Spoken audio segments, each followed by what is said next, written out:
This is breaking news. Boebert lags challenger Ike McCorkle by double digits, Democrats' internal poll shows. 1/3 of voters in Colorado's reddest congressional district say they're undecided. An internal poll conducted last week for one of the three Democrats hoping to deny U.S. Rep. Boebert another term in Congress shows potential challenger Ike McCorkle leading the Republican by double digits in Colorado's 4th congressional district. However, a whopping 1/3 of the voters surveyed said they were undecided. McCorkle, a Marine veteran making his third run for the seat, led Boebert 41% to 27%, with 33% undecided in a hypothetical general election contest. A survey of likely general election voters released Tuesday by McCorkle's campaign found. The same poll showed former President Donald Trump 10 points ahead of President Joe Biden in the district, which covers Douglas County, Loveland, and the Eastern Plains and is the state's most reliably Republican congressional seat. According to results reviewed by Colorado Politics, Trump had 45% to Biden's 35%, with independent candidate Robert F. Kennedy Jr. polling at 6% and 14% of votes undecided. Trump won the district's electorate by an 18.5 percentage point margin in 2020. Boebert, a two-term lawmaker representing the Western Slope-based 3rd Congressional District, moved into the 4th CD at the beginning of the year. She is facing 5 other Republicans in Colorado's June 25 primary for a full term in the seat, vacated by Republican Ken Buck when he resigned from Congress in March. A concurrent special election between Republican Greg Lopez and Democrat Tricia Calvarese will decide who will fill the remainder of Buck's term through the end of the year.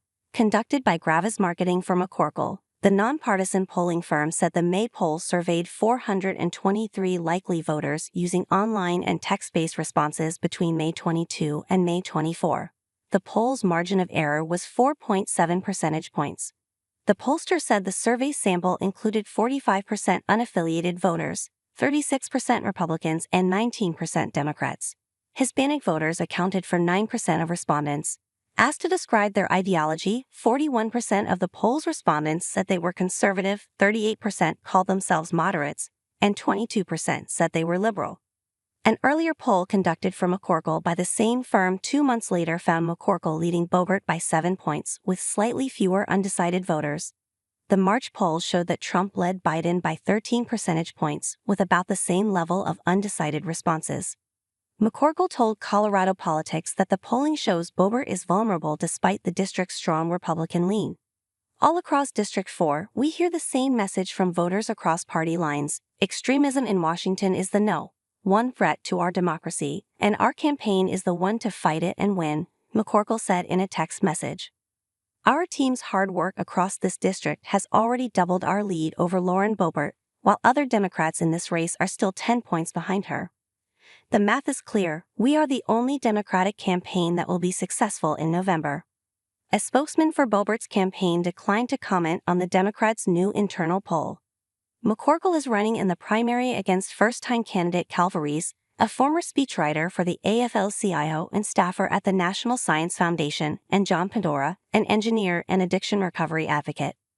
Boebert's primary opponents are former state Senator Jerry Sonnenberg, R. Sterling, and state reps Mike Lynch, R. Wellington, Richard Holtorf, R-Akron, former talk radio host and nonprofit founder Deborah Flora, and business consultant Peter Yu.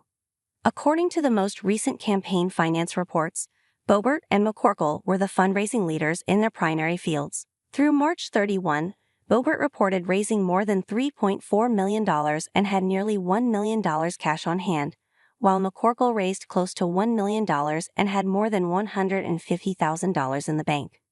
Ballots start going out to voters on June 3 and are due back to county clerks by 7 p.m. on June 25.